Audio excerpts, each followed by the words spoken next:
बिस्मिल्लाहिर्रहमानिर्रहीम। अस्सलाम वालेकुम स्टूडेंट्स। जी स्टूडेंट्स, कोविड-19 की वजह से आपकी ऑनलाइन क्लासेस जो हैं वो शुरू की जा रही हैं। तो आप लोगों की चूँकि पहले कोई क्लास हुई नहीं जब से आपकी क्लासेस स्टार्ट हुई हैं 4th ईयर की, तो आज जो है वो हम फर्स्ट चैप्टर से अपना जो है वो लेक्चर्स का स्टार्ट करेंगे। तो फर्स्ट जो चैप्टर है, जो हमारे सिलेबस जो बीएससी का या बीए का सिलेबस होता है जिसी यूनिवर्सिटी का, उसका जो पहला चैप्टर है दैट इज़ साइकोलॉजिकल टेस्टिंग, नफ्सियाती आजमाइशें। तो अब हम देखेंगे कि ये साइकोलॉजिकल टेस्ट्स क्या होते हैं। बेसिकली जो नफ्सियाती आजमाइशें होती हैं उनकी मदद से हम लोग किसी भी शख्स के ज़हनी अमाल और उसके किरदार का जायज़ा लेते हैं कि उसके जो मेंटल फंक्शंस हैं वो क्या हैं, वो किस तरह से सोचता है, कैसे किसी चीज़ से काम लेता है, या वो कितना इंटेलिजेंट है, कितना डल है, कितना वो क्रिएटिव है या वो नहीं क्रिएटिव, क्या उसके अंदर है, उसके ज़हनी सोचें कैसी हैं, थिंकिंग पैटर्न क्या है, उन सारी चीज़ों का। और चूँकि जो जो थिंकिंग पैटर्न किसी शख्स के होते हैं, हर शख्स का थिंकिंग पैटर्न डिफरेंट होता है, तो उसके अकॉर्डिंग उसका बिहेवियर भी डिफरेंट होता है। जैसी किसी शख्स की सोच होती है उसका वैसा ही किरदार होता है। तो ज़हनी अमाल के ऊपर जो है वो बेस कर रहा होता है। तो इन जो साइकोलॉजिकल टेस्ट होते हैं उससे हम किसी शख्स के जो मेंटल इवेंट्स हैं, मेंटल एविडेंसेस हैं, मेंटल इश्यूज हैं, उसको हम सॉर्ट आउट कर सकते हैं और उसकी बिहाफ पे हम उसके बिहेवियर को भी मेजर कर सकते हैं।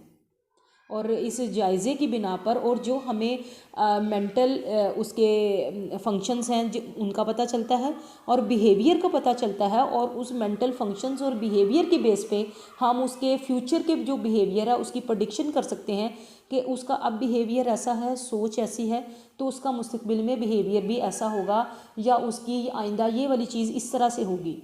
तो उसके बारे में हम पेशगोई कर सकते हैं।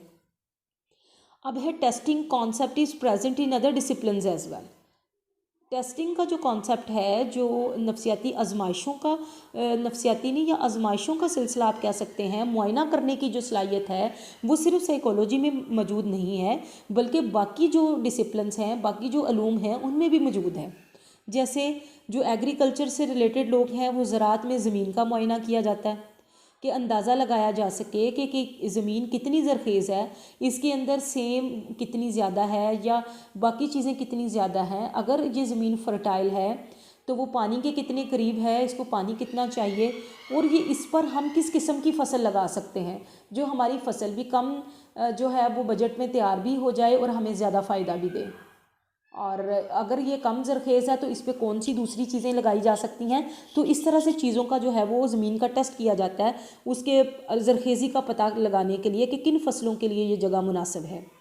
फिर डॉक्टर हज़रात जो हैं वो मरीज़ों के खून का मुआयना करते हैं इस चीज़ का पता चलाने के लिए कि उसके खून में कोई गड़बड़ तो नहीं, कोई शुगर का लेवल, कोई और चीज़, या और कोलेस्ट्रोल का, यूरिक एसिड का, वटेवर कोई भी उसकी बीमारी को सॉर्ट आउट करने के लिए उसके खून के मुआयना लिया जाता है कि इसमें कोई प्रॉब्लम तो नहीं पाई जाती।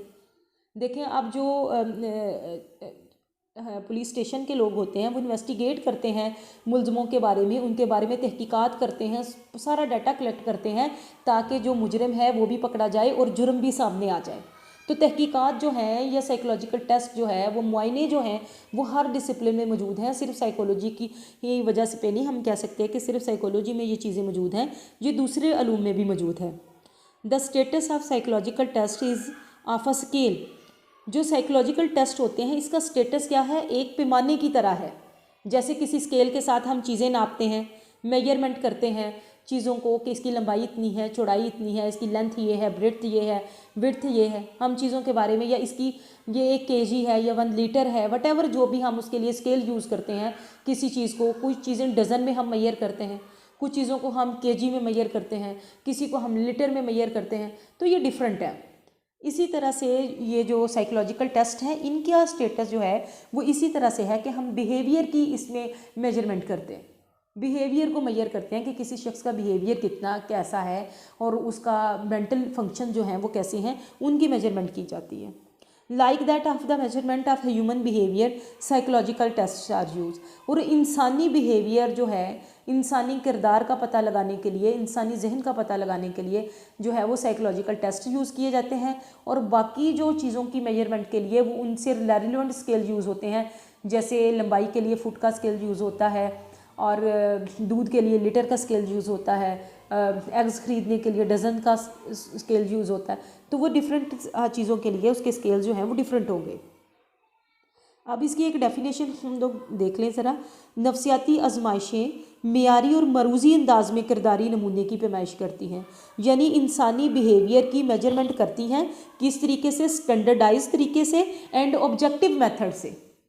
ऑब्जेक्टिव मेथड का आप तरीकाकार ये समझ लें कि जैसे आपको कोई ऑब्जेक्टिव क्वेश्चन आता है ना, तो उसके नीचे 4 ऑप्शन दी होती हैं एमसीक्यूज़ की, तो आपने उन चारों एमसीक्यूज़ में से किसी एक को सिलेक्ट करना होता है। अपनी तरफ से नहीं ऐड कर देना, पांचवा उसकी पोर्शन नहीं बना देना कि अगर 4 एमसीक्यूज़ की 4 चॉइसेस हैं तो अपने 4 में से ही एक को सिलेक्ट करना है। ये नहीं कि आप 5वां नंबर लगा के तो कोई और अलग से उसकी जो है वो एक चॉइस लिख दें, ऐसा नहीं होता। गिवन चॉइसेस में से आपको एक सिलेक्ट करना होता है। तो इसी तरह से ये जो मरूज़ी अंदाज होता है ये बिहेवियर को उसी तरह से सिलेक्ट करता है जैसी वो चीज़ होती है। अपनी राय, अपने इख्तलाफात, अपनी खूबियाँ, अपने तसव्वुरात जो है वो उसमें शामिल नहीं किए जाते। जो चीज़ होती है एज इट इज़ उसके बारे में जो है वो बता दिया जाता है। इसका पर्पस क्या है? Basic purpose is diagnose and prediction. Basically जो साइकोलॉजिकल टेस्ट होते हैं उनका जो बेसिक पर्पस होता है वो डायग्नोज करना होता है, किसी चीज़ के बारे में जानना कि वो क्या है, क्या कितनी ख़राबी है, कितनी सही है, कितनी गलत है, कितनी स्ट्रेंथ है, कितनी वीकनेस है, कितना पॉजिटिव है कोई चीज़, कितना नेगेटिव है, उसके अंदर कितना पोटेंशियल है, कितना नहीं है। ये सारी चीज़ें देखी जाती हैं, डायग्नोज की जाती हैं। एंड प्रेडिक्शन, और फिर फ्यूचर बिहेवियर के बारे में के लिए भी उसके बारे से में प्रेडिक्शन की जाती है कि ये इस तरह से होगा। अब अगर ये चीज़ इस तरह से है तो आइंदा ये चीज़ इस तरह से होगी, उसके बारे में प्रेडिक्शन की जाती है। नफसियाती आजमाइशें फ़र्द के अंदर पाई जाने वाली अमकानी सलाहियत की भी पेशेनगोई करती हैं। ऐसी सलाहियतें जो अमकान जाहिर है कि ये चीज़ जो है वो साइकोलॉजिकल टेस्ट आपने किसी पे अप्लाई किया, उसकी जो फाइंडिंग्स आई उससे आपको लगा कि मुझे लग रहा है इसके स्कोर से कि जैसे इसके अंदर ये चीज़ भी है, तो वो उसकी अमकानी सलाहियत होती है। तो अमकानी सलाहियतों का भी हम जायज़ा लेते हैं। कई दफ़ा ऐसा होता है कि उस शख्स को खुद भी पता नहीं होता कि मेरे अंदर ये एबिलिटी है या मेरे अंदर खूबी है कि मैं ये काम कर सकता हूँ, लेकिन जो उससे काम करवाने वाला है उसको वो चीज़ नज़र आ जाती है कि इसके अंदर ये एबिलिटी है, दैट इज़ अमकानी सलाहियत। तो उसको काम सामने लाते हुए या उससे काम लेते हुए फिर उस शख्स से वो वाला काम भी करवा लिया जाता है जो उसको खुद को नहीं पता होता कि मैं कर सकता हूँ। कई दफ़ा मुकम्मल किरदार का मुतालिया नहीं किया जाता कि ओवरऑल पर्सन का बिहेवियर ओवरऑल नहीं देखा जाता, बल्कि कोई जैसे स्पेसिफिक बिहेवियर देखा जाता है। अगर आपने किसी का स्पोर्ट्स में बिहेवियर देखना तो जाहिर है जब वो स्पोर्ट्स कर रहा होगा तभी हम उसका बिहेवियर देख सकेंगे ना। अगर हमने किसी का स्टूडेंट का क्लासरूम बिहेवियर चेक करना है तो जब वो बच्चा क्लासरूम में होगा उसका तभी हम बिहेवियर वो चेक कर सकेंगे। या अगर वो गुस्से का बिहेवियर हम मेजर करना चाह रहे हैं तो हम तभी वो बिहेवियर देखेंगे जब वो शख्स गुस्से में होगा। तो फिर हम ओवरऑल बिहेवियर नहीं लेते, बिहेवियर का, किरदार का कुछ हिस्सा जो है वो मेजर करते हैं, उसके बारे में जानने की कोशिश करते हैं या उसके बारे में जो है वो मेजर करते हैं। तो वो चीज़ किरदारी नमूना कहलाती है, सैंपल ऑफ बिहेवियर के ओवरऑल बिहेवियर नहीं, हमने ओवरऑल बिहेवियर में से एक सैंपल ले लिया स्टडी करने के लिए, उसके बारे में जानने के लिए। उसके बारे है नफसियाती आजमाइशों की खसूसियात। नफसियाती आजमाइशें बनाना जो है वो आसान काम नहीं होता कि एक शख्स उठे वो क्वेश्चन लिख ले उसमें और उसको जो है वो टेस्ट बना ले, ऐसा नहीं होता।